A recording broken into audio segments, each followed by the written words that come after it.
Hello and welcome to another edition of Hypnosis Helps with me, Neil Myers, hypnosis practitioner. And I want everybody watching this program, the millions of people watching this program, to stay awake. Why? Because this program is going to be about sleep. Sleep.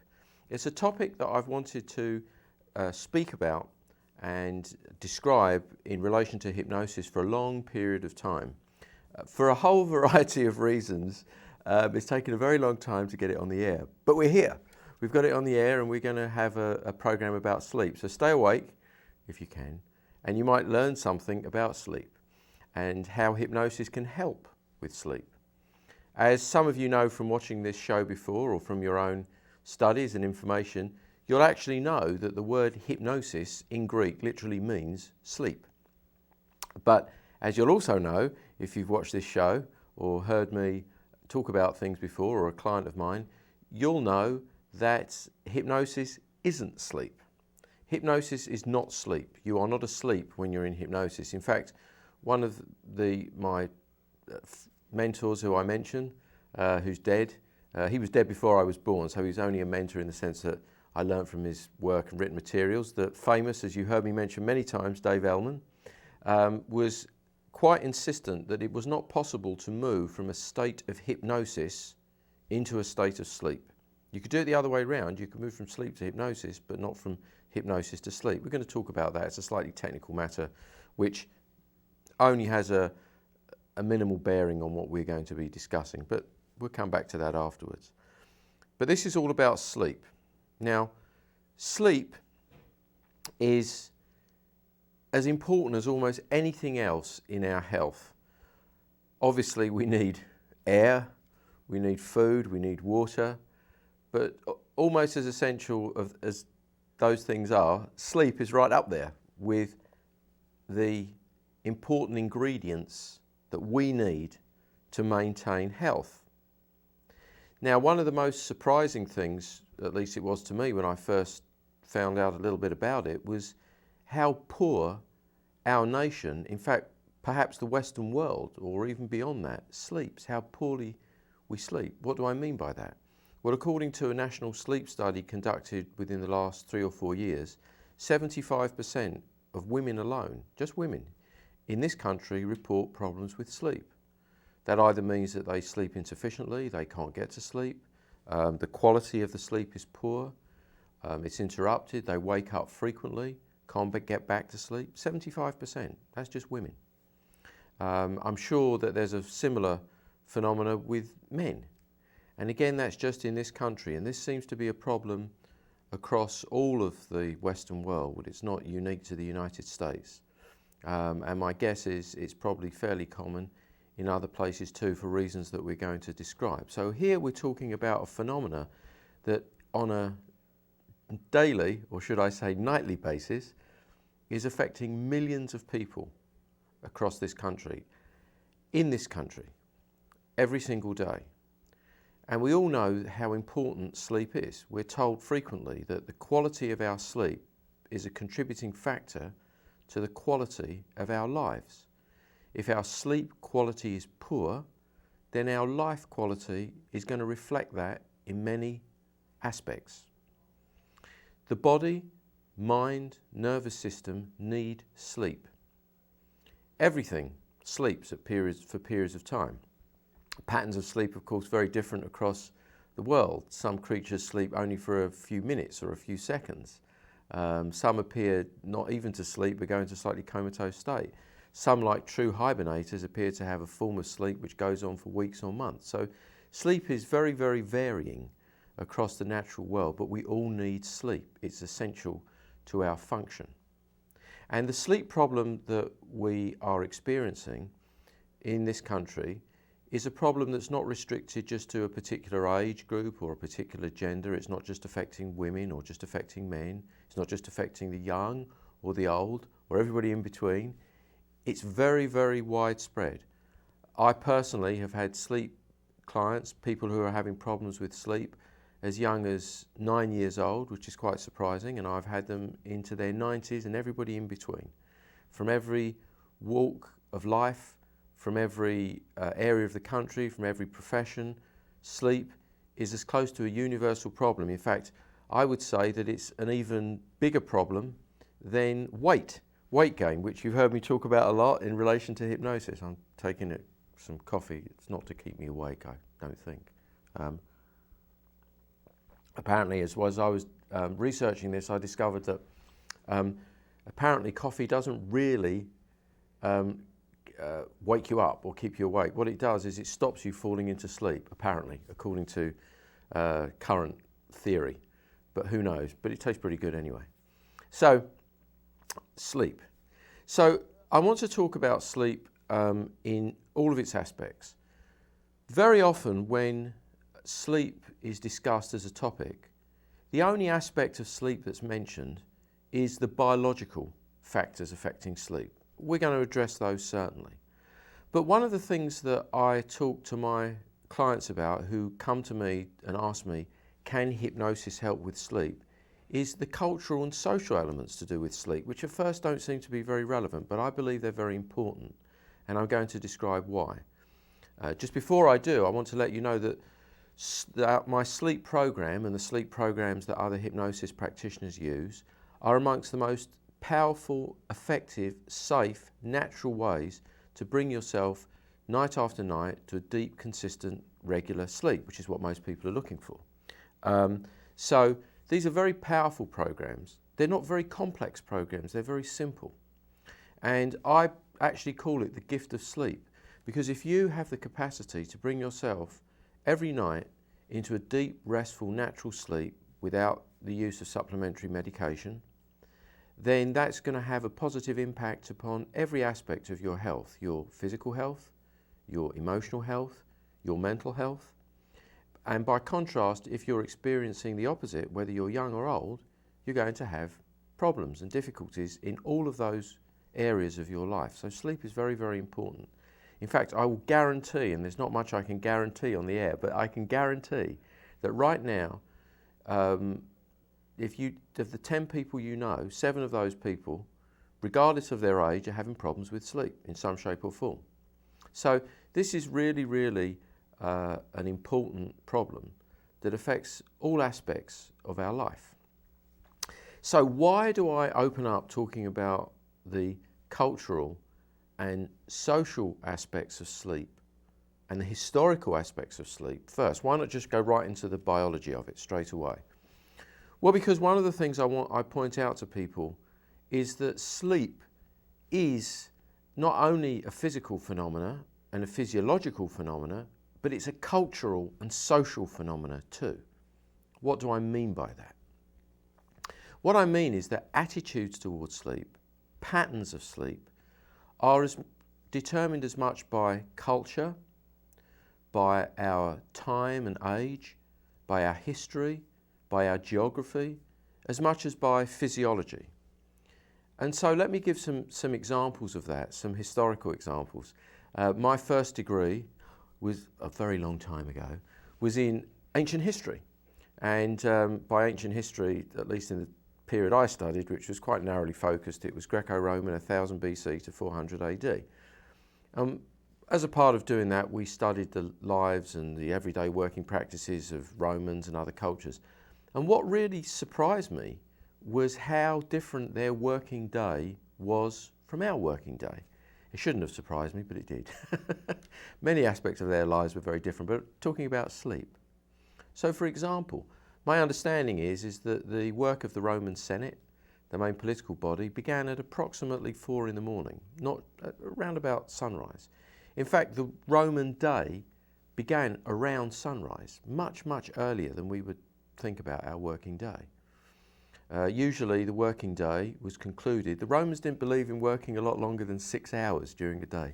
Good for them. So the working day was usually done by the very latest midday, sometimes earlier than that. Then the Roman day consisted of things like entertainment and bathing. Bathing was very important in Roman times, and they would sometimes sleep in the middle of the day or go to the baths in the middle of the day. Later on, if you were wealthy enough, you might party. That required light. It required oil to burn lamps. And if you weren't wealthy enough for that, you might have a small quantity of it, have a meal, go to sleep, and your day would begin. So the working pattern of the day was much more governed, as in most ancient cultures, by the rise and fall of the sun. Now, if you ask today where we get our concept of the day, a lot of people, if you ask them, well, how much sleep do you need? Or how much sleep would you like? They'll often answer, 8 hours. 8 hours seems to be a good number. And I'm sure you can find studies there that tell you that 8 hours is a good number, it's a good average. Some people need a bit less, some people need a bit more. And when do people take these 8 hours? Well, it varies a little bit depending upon when their day starts, but sometime between 10 and midnight they're probably going to go to sleep and then wake up and begin their day. Sometimes a little earlier, sometimes a little later. That's what we're told. But in fact, all of those notions about sleep being 8 hours and the 8 hour period of sleep really are very, very modern by comparison. They stem from the Industrial Revolution. They stem from a period of time, frankly, which had nothing to do with people's work patterns, sleep, or anything else. They really had to do with something much more mundane. My understanding is, and you can check this out and tell me if I'm wrong or not, but they were to do with blast furnaces, those things that were used to produce iron and smelting and things, and they had to be kept going continuously, 24 hours. You couldn't let them out. You couldn't let them go out because it was too expensive to keep them, start them up again, fire them up. And so what happened is the workday became divided into 3 periods of 8 hours. That's where we get the concept of the 8-hour shift, 8 hours on, 8 hours off, or whatever. And the whole industrial day, industrial or post-industrial revolution day, at least in our part of the world, began to form around that, the concept of the 8-hour day. And therefore 8 hours were devoted to sleep. But this has nothing to do with our physiological needs. It's purely an accident of history, an accident of technology. More coffee to stop myself falling asleep. So that's one example. Pre the Industrial Revolution, people's work days were completely different. People would tend to wake and sleep with the rise and fall of the sun.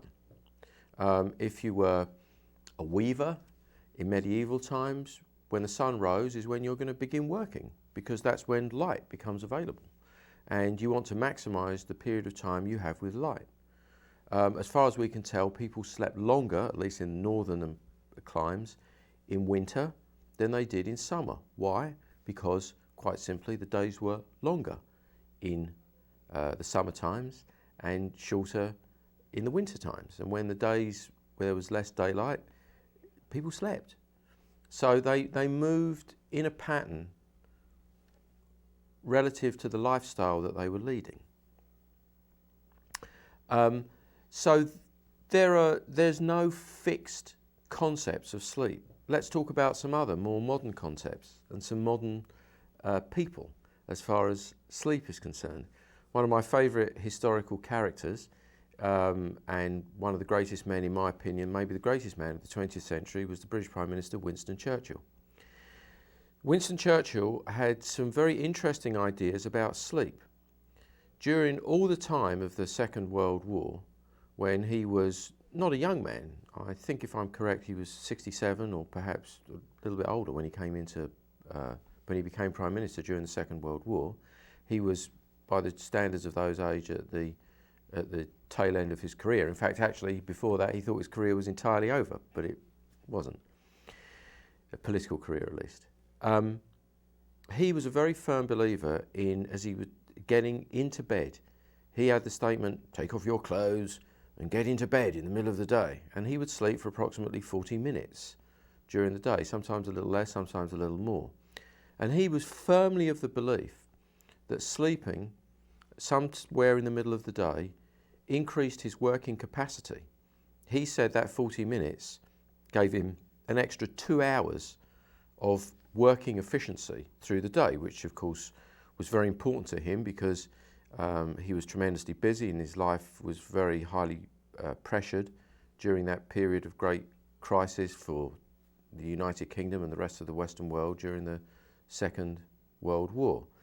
In fact, Churchill had quite a work capacity. He had as many as 3 or 4 secretaries. It was in the days when things were dictated and notes were taken and type typewritten records were made. And as one secretary wore out, became exhausted, the next one would come in and he would work with them. And so he firmly believed that you should sleep in the middle of the day. Now, where did he get that idea? Because that idea was not common in England at that time. Well, as a young man, Churchill, who seemed to be one of those characters who was always looking for a fight, was given permission. He was in the Hussars, sort of a cavalry regiment. He was given permission by his commanding officer to go on campaign with the Spanish in South America. I think it was Chile, but again, those of you can check that out. But at that period of time, when he was a young man, he adopted what was considered to be the Latin practice, the perhaps Hispanic practice of taking a siesta, sleeping in the middle of the day. And he found that this was a marvellous restorative. He enjoyed this practice. Even on campaign, the army, I'm guessing not all of them, some of them must have been on guard, but they slept in the middle of the day. And again, this is a very, very common practice in the Mediterranean world. Even up until recently, about 20 years ago, a little bit more than that, 25 years ago, when I visited Italy, Rome, a very modern, busy, bustling city, it was still the practice that many places shut down in the middle of the day. Now, I'm not sure if everybody went off and went to sleep, but the concept of siesta, of taking a short sleep during the middle of the day, was very strongly culturally based. And it seemed to be a healthful practice. After all, in the absence of air conditioning or other cooling systems, when the full heat of the day is there, you're on. That's my phone. I have to keep it on because we're going to go bring some guests in, but I'm going to have to decline this call. So there we go. You can tell this is live TV. We're going to bring on a couple of guests afterwards. And since our phone systems at the studio seem to be malfunctioning, I have to keep my cell phone on. So you know it's live. That was a client, well, not a sleep client. Actually, that particular client was a client who's come to me for weight loss. And one of the things that's essential in weight loss, and one of the things that's a part of the program that I offer, is sleep. What I mean by that is that if you're getting poor sleep, then we know physiologically that that's going to engender or is likely to produce problems in losing weight and maybe increased weight gain. So sleep is even important for weight loss. But anyway, coming back to the cultural elements of it. So there we are, there's Churchill. Now again, he's different, he's exceptional. And one of the things he did was able to control his day, at least at that period of time, that he was able to do that. Obviously, many of us are not in positions where we have that sort of control over our day. So another aspect of, or another historical example I want to give is Thomas Edison, the famous American inventor.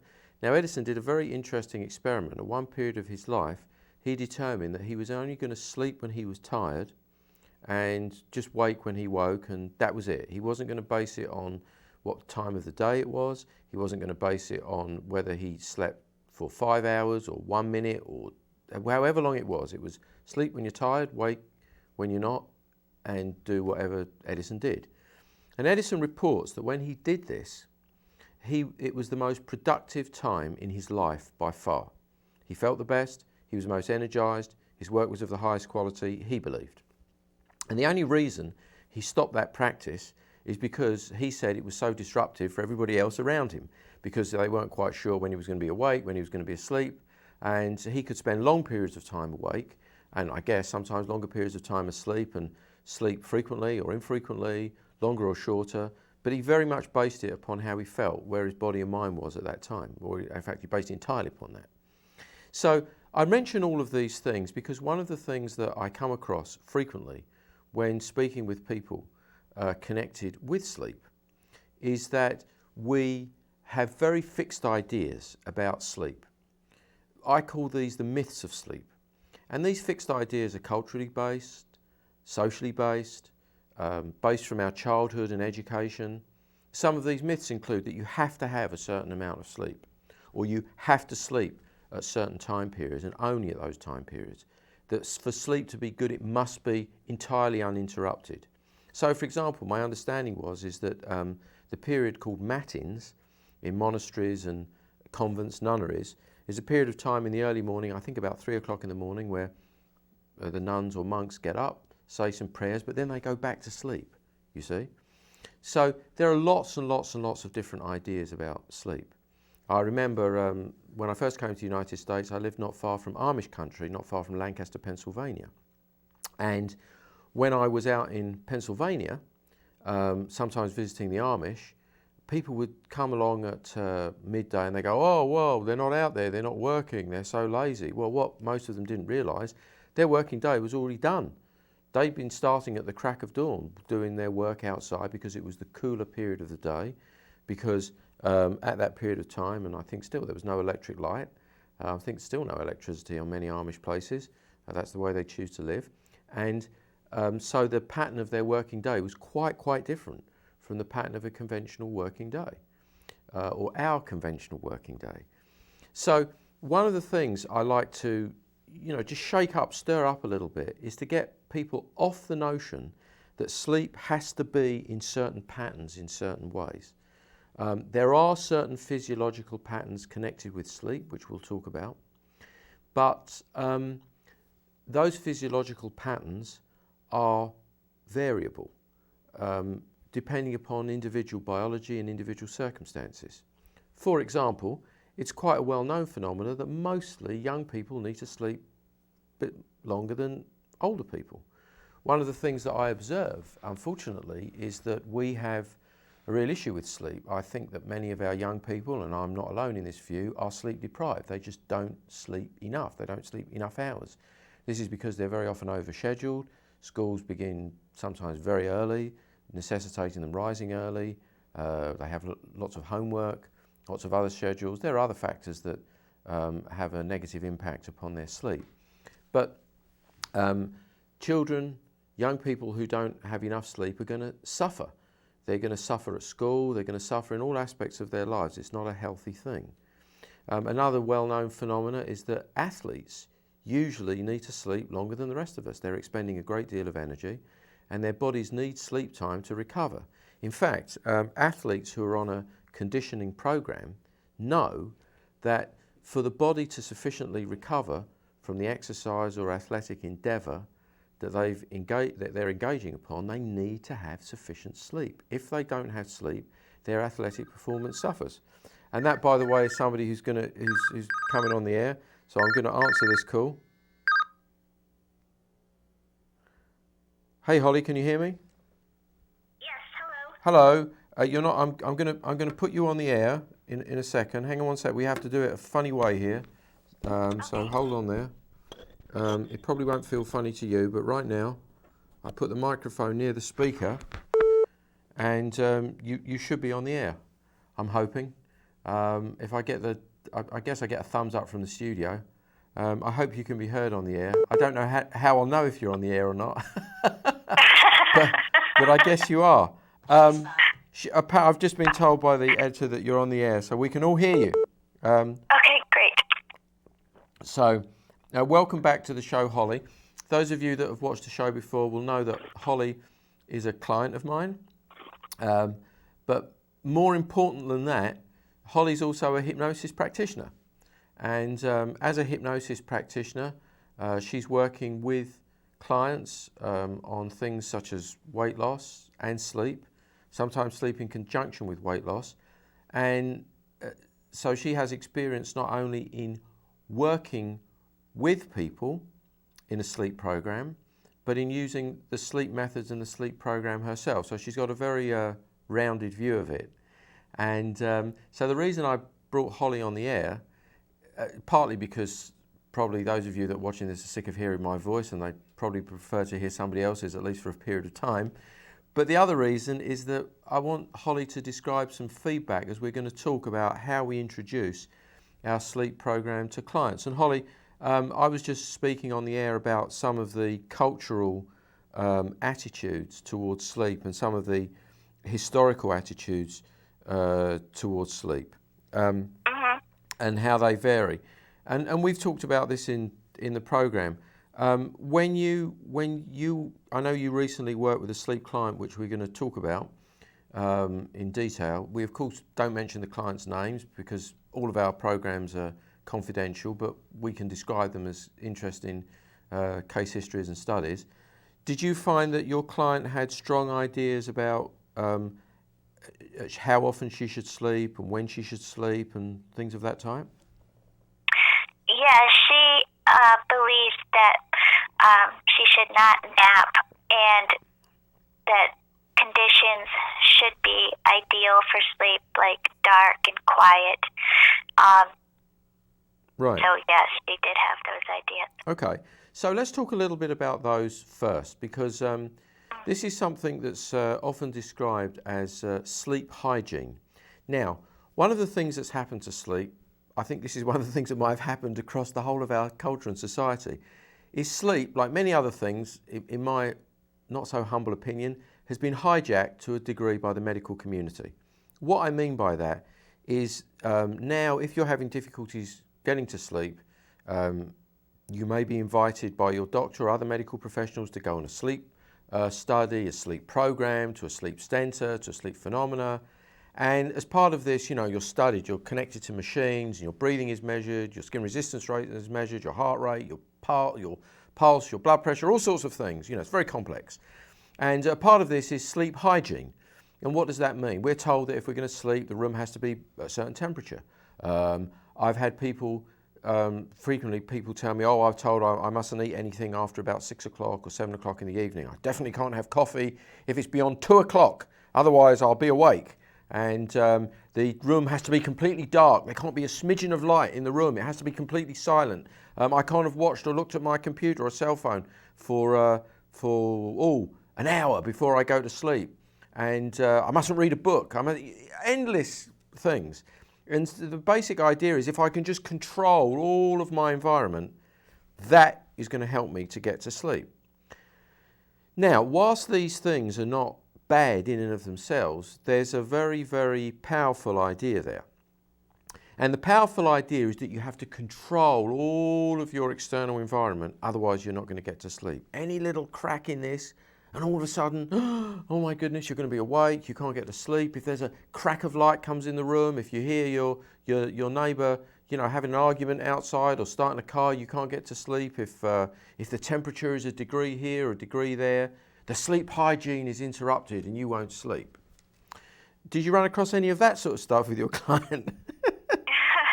Yes, the caffeine especially, yes. But I also told her, I was at my son's band concert a week ago, and the high school band was so big, it was lining the aisles, and the trumpets and trombones were just 5 feet from us, and there was a baby 2 aisles up sleeping through the whole thing. It was pretty bright, so none of that's true. That's a really, really good example. There you go. Absolutely. And all of us have experienced, I guess, my boys, one of my sons who's going to be on the show in a short while, probably complains about that dad falls asleep in front of the television. We fall asleep at different times. I personally, I'm just going to share something very quick. I do not have a lot of difficulty with sleep, fortunately. Sometimes I have difficulty staying awake, but I don't have a lot of problems with sleep. I'm one of these annoying people. I can sleep in the airport, I can sleep on a plane, I can sleep in all sorts of circumstances. But I think partly, partly I don't buy into a lot of the ideas that people have about, how particular sleep conditions have to be. People will tell you all sorts of things. They have to be in all sorts of conditions. So she had those, and you described those. Yes, thank you very much. So one of the things that we have to talk about to our clients is those elements of it, because one of the things that an idea I want to instill following a practice that we teach our clients is that they will be able to bring themselves rapidly to a deep, natural sleep in all manner of circumstances when they choose that it's time to sleep. They may not be at home in their own beds. They may be on vacation. They may be somewhere where it's not optimal to sleep. It may be a little too hot or a little too cold.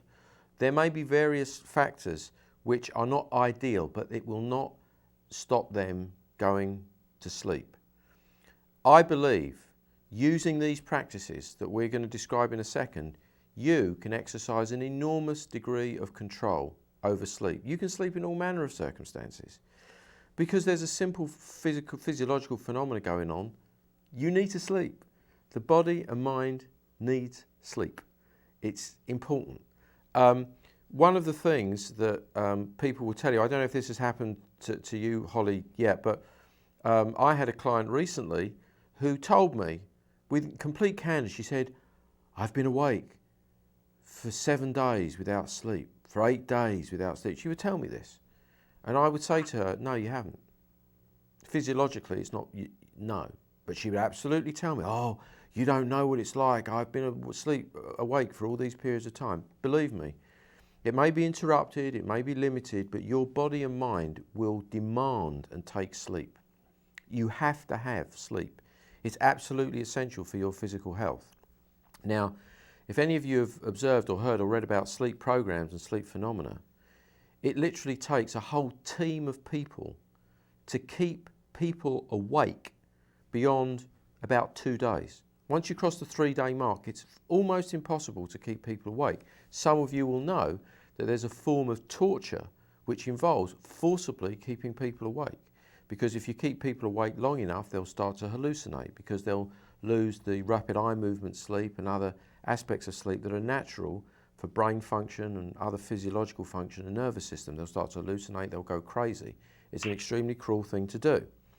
In fact, I have one of my friends who was an army officer, and when he went on manoeuvres in training, one of the things they did is they kept their men awake for 2.5 or 3 days. And he would say, as they were moving armed from one position to another, the difficulty was keeping people awake. They would run to a concealed cover and they'd drop off into sleep. So your body wants to gain sleep. So once again, like healing, what we are aiming to do is create conditions for sleep.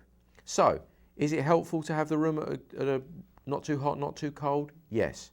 Is it helpful to have it darkened? Yes. Is it helpful, if you're older at least, not to have eaten very, very shortly before bed? Yes. But even if those conditions don't occur, if you have to have a late meal, if you're in a place where the light comes in, if the room is, if you're in a hotel room that's noisier than your home, can you get to sleep using these methodologies? Absolutely. So, what I want to do now is talk about your client, Holly, a little bit. And tell me describe what her difficulty was with sleep. Did she have difficulty getting to sleep, for example?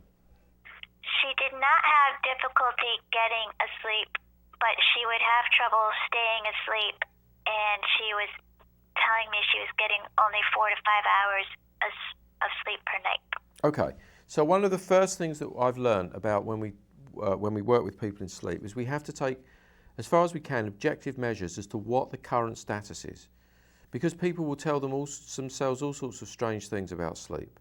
So as far as we could tell, this client was, so she'd go to sleep and then sleep for 4 to 5 hours and then wake up? Well, she would sleep for like 2.5 hours, then wake up, and then go back to sleep, wake up a few hours later, have trouble going back to sleep. So, yeah. When you say have trouble, what would that mean? Just tossing and turning, not being able to go back to sleep. And would she then stay awake until she had to get out of bed, or would she have interrupted periods of sleep from then onwards? Yeah, from then onwards. So what Holly's describing with this client is a very common pattern. Some people have real difficulty just getting to sleep. They can toss and turn or be awake from anywhere from 15 minutes to 2 hours, unable to sleep. Others will get to sleep but then wake up just a short time afterwards, and we can go maybe in a subsequent program, then if we have time we might go in part 2 into some of the physiology of sleep and why some of these things occur. We might not be able to do it all today, but she was waking up, right, and then had difficulty going back to sleep. Right. So the first thing that we do is we take an objective measure of what's happening, what the current status is, and very importantly, what the client wants to change. Now, one of the things that she wanted to change was something that I call at least in my sleep program, and I think generally, was an unrealistic expectation about staying asleep. Could you describe that a little bit, Holly, from the standpoint of your client's attitude and opinion? Yeah, she really wanted to go to sleep and then wake up 8 hours later, completely uninterrupted. So you see, this is a cultural attitude that real sleep means going to sleep rapidly and waking up 8 hours later, and that's real sleep. Unfortunately, there doesn't seem to be any evidence that this is what occurs. Most people have a period of time when they're awake. Sometimes it can be very brief, a few seconds. Sometimes it can be for longer than that. But I say, and one of the things that we encourage to our clients is that waking up in the middle of the night, once, twice, maybe even more than that, is not important in and of itself, because very often there's a simple physiological reason. Maybe you need to change positions. Maybe you need to use the bathroom, something that happens a lot as you get older. Watch out for you folks that are under 40. Wait until you get older, you'll be amazed. Maybe you're alerted to something. So the idea that you will be in this deep, deep sleep for a long, long periods of time and never ever wake up, I believe is an unrealistic expectation. What is realistic and what is definitely possible is your capacity to return to sleep very, very quickly, having attended to something. In other words, let's say we wake up in the night and we need to use the bathroom. We go to the bathroom, do what we need to do. Having done that, we want to get back to bed and go to sleep as rapidly as possible. That is a realistic expectation. So how did you handle that aspect of it, her expectations there? How did you manage that, Holly? Yes, I told her that waking up is not a failure. It's part of the sleep cycle, and like you said, you'd want to wake up if you had to go to the bathroom, because if you didn't, that would be bad. I know. I used to joke that in the old days I used to give the suggestion that you'll sleep like a baby, but I found that my clients were wetting themselves in the middle of the night. So that's not really true. I just say that, it's just a joke. But you've got to be careful what you suggest, right? Right. Yes. Right. So now, so she didn't have much difficulty getting to sleep at first, but it was after that. Now, I'm not going to describe on this program, I think, the exact process that we use, but we show people a very, very, very simple practice. A very, very simple practice, which I'm going to describe subsequently, but not right now. Having given her that practice, what happened the first night? Yeah, so she got up. She remembered to use the technique one time, and she was able to get back to sleep within 2 minutes. And then she forgot to use it, so she was tossing and turning. So I reminded her just to use it every time she wants to go back to sleep. And on the second and third nights, she did much better and was able to return to sleep when she did wake up within 1 to 2 minutes each time. Now, let's look at again, as far as we can, the objective facts. So she was waking up initially about an hour and a half, 2 hours in, is that correct? Yes. And then she was getting interrupted sleep, and the total sleep was about 5 hours. Is that an accurate description? Yeah, something like that. Yeah, 4 to 5 hours. 4 to 5. Said, yep. What happened after the third night? What's happening? And I don't know if you spoke to her today, but what happened after night 3? She's getting an average of 8 hours of sleep now. It's ranged from 7.5 to 9 hours. So Okay. She's doing very well. Okay, and what about that getting up and tossing and turning? How often is she getting up? How long is it taking her to get back to sleep? She's still waking up about 3 times per night, but she's able to get back to sleep very quickly now within 2 minutes. Okay. So here we have a radical change. So let's say she wakes up 3 times, okay? And if she's taking, let's say, the maximum 2 minutes to get back to sleep, which in terms of our program, I know this might sound surprising to you, it's actually a long time. People that use in our program get to sleep usually within 2 minutes, but let's take it 2 minutes. That means that she's spending 6, let's say she wakes up 4 times. She's spending 8 minutes awake and 7 to 9 hours of sleep, correct? Right. Right.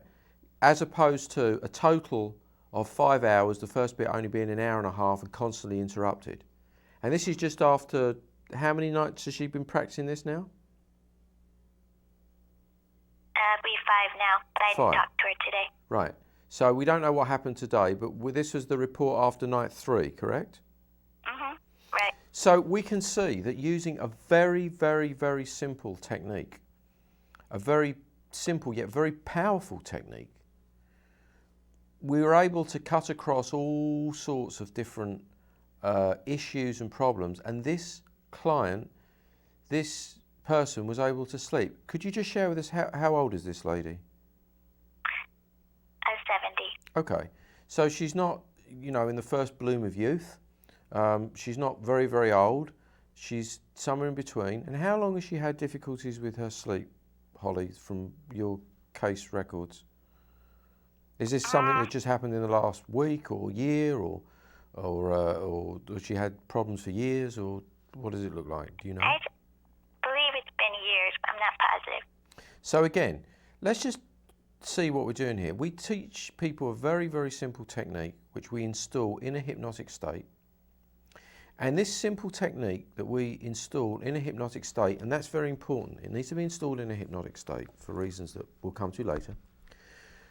This simple technique has cut across years of sleep problems. Now, if Holly and I had invented like a little magic pill, and we could get it through the FDA, or a little magic device that we could attach, a little piece of electronics, and tell people that this was the sleep, the magic sleep pill or the magic sleep gadget or gizmo, we would probably be multi-millionaires, right? Because if you've got a gizmo or a gadget or an elixir or a potion or a pill, you may be able to patent it and you may be able to make a lot of money, right? But what we have instead is a simple methodology, a technique, which may be more powerful than these things and yet can produce really, really beneficial and powerful effects. And at the moment, neither Holly and I are multimillionaires, unless something's changed over the last few days in your situation, Holly.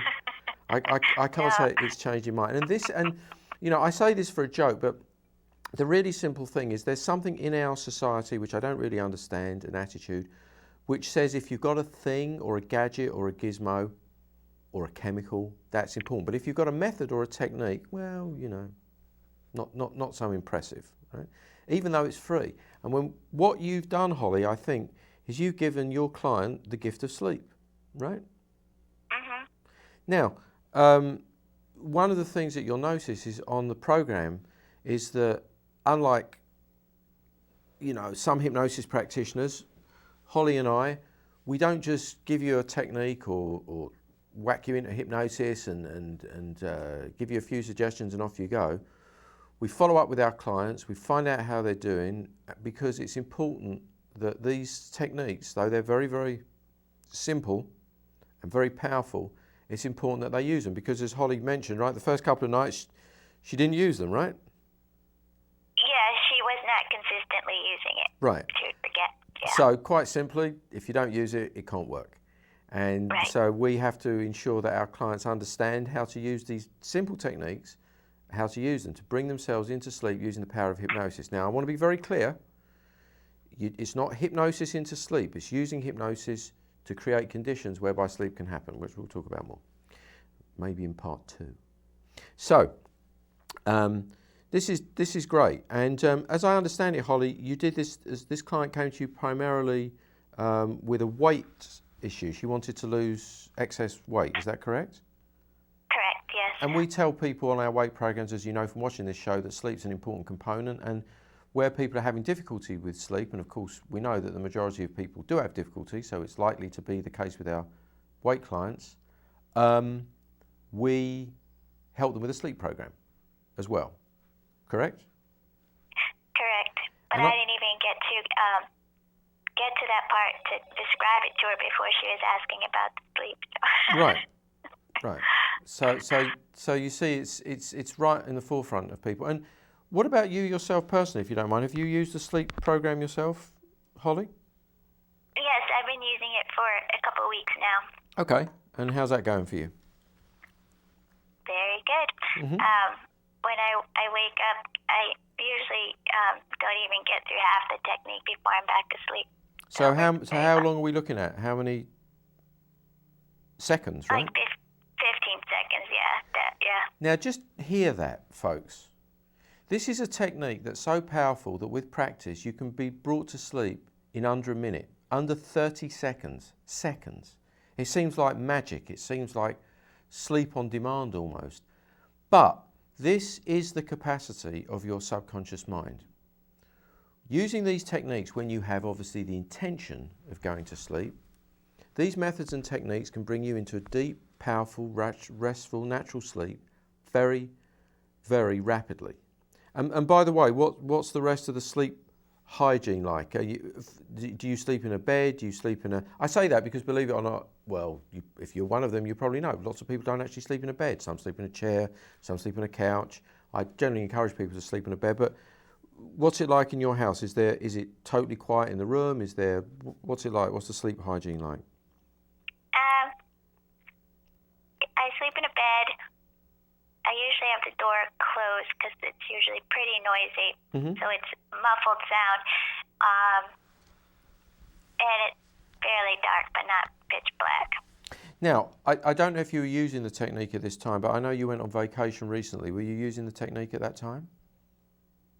No, I was not. Okay, so we're not going to talk about that because it's not a fair comparison. But for those of you out there who have to travel a lot of people who travel as a part of their work, and they're traveling on planes and trains, and sometimes they're across time zones in different countries, different places where they sleep, hotels. Some of them are quiet, some of them are noisy, all sorts. The capacity to bring yourself into rapid, easy sleep across all sorts of things is very, very, very important. So that's great, Holly. I appreciate it. And by the way, I'm just going to ask our studio controller director to bring in somebody. If you could send Benjamin in, because he's a young chap that's going to talk about sleep. Holly, you're welcome to stay on the air with us if you want to, and I might have some questions for you. Or I know you're a busy lady, and if you need to go, that's fine too. What would you like to do? It's your choice. I can stay. Okay, that's great. So Holly's going to stay on the air with us a little bit, and I'm going to bring in now another sleep client. Actually, it's my son, Benjamin. Come in, Benjamin. He's very carefully walked round the cameras not to get in the way, and he's just going to get in there, and there he is coming in, putting on a microphone, and I'm just making sure that the microphone that I have here stays next to Holly, because we may want to bring her in. And now, oh, there goes the microphone. Hang on, let's bring it back on again. Is it going to stay? It stays. There you go. I don't normally. My son here, Benjamin. Say hello, Benjamin, on the air. This is live TV. I surprised poor Benjamin to tell him just about an hour before we would go on. I said to him, "Hey, would you like to go be on TV?" Benjamin's used to being behind the camera because, believe it or not, he's been trained here by the studio to operate the cameras. He's been trained to work in the sound booth. And so if we get a camera on Benjamin, I don't know if there's a camera on Benjamin. There he is. Say hi. So the reason I brought Benjamin on, Benjamin is, how old are you, Benjamin, these days? 13. Oh, where does the time go? I don't know. So Benjamin is 13, and a while ago, was it about a year ago, Benjamin, you were having some difficulties getting to sleep, right? Yeah, it might have been longer, maybe 2 years. 2 years ago. Yeah. So 11. What was happening? Were you just couldn't get to sleep, or you couldn't stay asleep? What was going on? Yeah, basically I just had trouble. It took me a long time to get to sleep, but once I was asleep, I didn't have problems really. Right. And this is quite a common pattern with most young people, if they have any difficulty at all with sleep, which is once they're asleep, they pretty much stay asleep, unless they have to visit the bathroom or anything like that. But pretty much, very strong sleep patterns and cycles. And So you just found you couldn't get to sleep. Yeah. Now, to your recollection, were you worried about anything in particular, or was it just thoughts turning over in your mind? Basically just thoughts, I think. Yeah, I mean, I wasn't. Yeah, well, yeah, I think I mostly just would think about things kind of, and I just couldn't like. So this is, again, thank you. So this is a common pattern.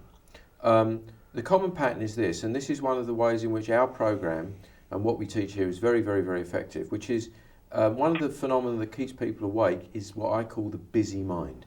Their mind is just churning over. And we've all experienced this. One of the most common things is when we worry about something. Did you notice that, Holly, the busy mind sometimes keeping you awake? Oh, yes, definitely. Right. I like to think a lot. Right. So, and what do we think about at night? Well, we might think about something that's been bothering us during the day, or something that we anticipate having to do tomorrow, or sometimes it's not even that we're worried about something. We might be excited about something. If you ever, I remember this from childhood. The night before Christmas, the difficulty getting to sleep because you're anticipating getting up and something like that, and opening presents. Do you have any of those difficulties, Benjamin? Yeah, I mean, it's harder for me to get to sleep sometimes if I'm thinking about some event or something. Right. But when I had a problem before, it wasn't because of that, because there weren't events every day. It was just, in general, I would have trouble and kind of be thinking about a lot of things. Right. So the reason I wanted Benjamin to talk about this is because, you know, Holly gave an example of a lady who's in her 70s, and here's Benjamin, a young man, and he learnt this program when he was 11. So if somebody's out there has got kids who are having difficulty sleeping, I mean, you know, even as young as 10 or 11, this is an example. So when you use I showed you how to use the program in hypnosis, right? Yeah. It's really simple. Yeah. And Benjamin's a very intelligent young man, so of course he didn't have any difficulty using it at all. I say that because I'm his father, but it's true anyway. And Benjamin, what happened the first night that you used the program, if you remember, because it was a while ago now? Well, I don't really remember exactly, but I guess what happened most nights early on was I would use it, and yeah, I would just get to sleep eventually. It would take less time, I think, definitely than before. Approximately how long would it take you to get to sleep, as far as you remember? Well, I'm not sure, but it probably wasn't more than like 10 or 15 minutes. That long? Or maybe it wasn't that long. I'm not sure. I wasn't timing it. But it wasn't a very long time. Okay. Now my guess is it's probably a lot shorter than that. But you know, I haven't prepped Benjamin. You know, he hasn't. So this is his real answers that he's giving. Now, do you? That was a couple of years ago. Have you ever had any periods of time when it was difficult for you to sleep since then? A little bit, yeah. Yeah, like more recently, I had a time a little bit when I had trouble. Yeah. Then do you use the method and the technique again? Yeah, well, actually, you did it with me again. So I reinstalled it hypnotically. Yeah. But yeah, just now, I find I usually don't need it now. But if I do, you know, if I'm having trouble or if I wake up and can't get back to sleep, I can use it and it works well. And how long does it take you to get to sleep if you use it? Well, I mean, yeah, not very long, probably less than 5 minutes. Okay. So here's an example of a young person using it. Now, very common to young people and other people, you know, he doesn't really have a substantial problem with sleep. And the reason I showed him this technique early on in his life is because I wanted to ensure that he didn't start to ingrain and establish unhelpful patterns connected with sleep. Now, being a young person, he doesn't. How long are you asleep for when you go to sleep? Any idea? Well, I think maybe depends on what time we go to bed. Like sometimes 10 hours, sometimes a little less. 9. Right. Maybe. So that's a lot of sleep, right? Yeah. So as a dad, what I mostly see, he sleeps about 9 hours, right? And again, I'm quite happy for him to sleep. I'm very keen on my children taking as much sleep as they need to. My children are homeschooled, so fortunately, you know, we're not as bound by some of the schedules that some children are bound by. But sleep is a very, very important phenomenon. How long do your kids sleep, Holly, at home? Usually? 9 hours. Right. So these are good sort of healthy, in my opinion, time periods of sleep, and there's pretty widespread agreement that children, young people, they're growing, their bodies are growing, their minds are active, they need long periods of sleep. But the point is that here is a young man who learnt this technique. he admits he doesn't use it every night, right? You don't use it every night. Yeah, there was a time, like more recently after you've done it with me, when I would use it Right. most nights, but now I usually don't need to. Right. And so what happens is now his body and mind have found very, very quickly that it's easy to bring himself into sleep. Now, if you're older and you've maybe developed very bad ingrained patterns over many, many, many years, you probably need to follow the techniques that we're teaching if you want to get consistent, deep, easy, comfortable, natural sleep forever, or certainly for a long period of time. They're not burdensome in any way, but for a young fellow like this, once he's got the practice of getting into deep sleep easily, quickly and consistently, his body and mind, as soon as he comes down at night with the intention of sleeping, says, yeah, we can go to sleep. Now, his mother and I are no longer together, so that means that he's sometimes asleep at his mother's place and sometimes at my place, and they're very different. So mum's place is quite quiet, right? Yeah. Relatively. And mine? Well, Noisy, yours, right? there's some noise Right. from outside, yeah. Right. So you've got noise and some light coming in, right? Yeah, I mean, we close the blinds, usually not, but some, yeah. Any difficulty getting to sleep in my place, which is much noisier? I live close to the main road, right? Not really, no. Right. So you see, once that pattern is established, he can sleep in different circumstances, he can sleep in different places. And when you visit your grandparents in New York, any difficulties getting to sleep there? I don't think so, no, Right. usually. So it moves across all sorts of things. So I just wanted to give those examples. Young person here, sleep. So we're going to pick this up on the next show because there's more to say about sleep. But the most important thing I want everybody who's watching this to understand is this. There are simple methodologies to bring yourself to sleep using powerful hypnotic techniques, and you can learn them and you can give yourself and your loved ones a gift of sleep. So thank you, Benjamin, for coming on the show. Thank you, Holly, for coming on the show. We might have you back next time to say a bit more if you're free and able to. And we're going to do a part two of this. Sorry, what was that, Holly? I said thank you, sure. Okay, great, thank you. And so we'll do part two because there's more to say, and we're going to go more into our techniques of what we do and how we use them on the next show. So until then, I hope you can have a restful sleep. But if you can't, or you're having difficulties, come back to the next show and we'll tell you more about how we work with people to ensure they get deep, restful, powerful, natural sleep